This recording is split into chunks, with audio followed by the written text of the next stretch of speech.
ჩვენ არ გვინდა რომ მხოლოდ სწორად დავდოთ შედეგი.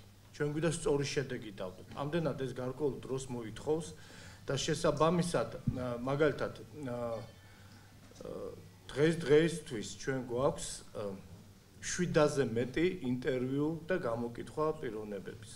და ის დამუშავებული ახლა მინდებს ამ დოკუმენტების დამუშავება, რა თქმა უნდა, რაღაც გარკვეული ისინი ჩამოყალიბებული გვაქვს და იმედი გვაქვს, ნუ იმედი რა, უკვე ძალიან განკარგულება აქვს მიცემული, ეს ნელ-ნელა თანდათან მოიყვანონ სრულ წესრიგში.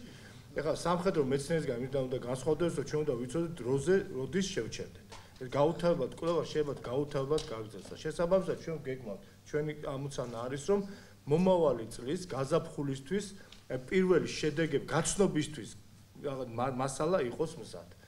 ვინაიდან აქ უკვე უნდა ჩაერთოს შესაბამისი სამოქალაქო სექტორიდან ექსპერტებიც, არასამთავრობო, რომელიც უკვე თვითონ დაიწყებენ ამ დოკუმენტებთან მუშაობას.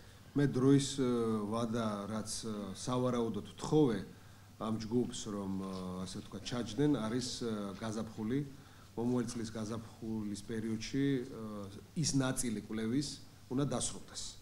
და შედეგები ღია ნაწილი უკვე მთლიანად არ იქნება ღია ბუნებრივია, ღია ნაწილი საზოგადოებას წარუდგინოთ. მე რამდენიც ვიცი, კოდორის თემა უკვე შესავლილია, ანუ 2008 წლის ომის პერიოდის დასრულებულია, ეხლა სხვა ელემენტებს სწავლობენ და გაზაფხულისთვის უკვე შედეგი უნდა დადონ.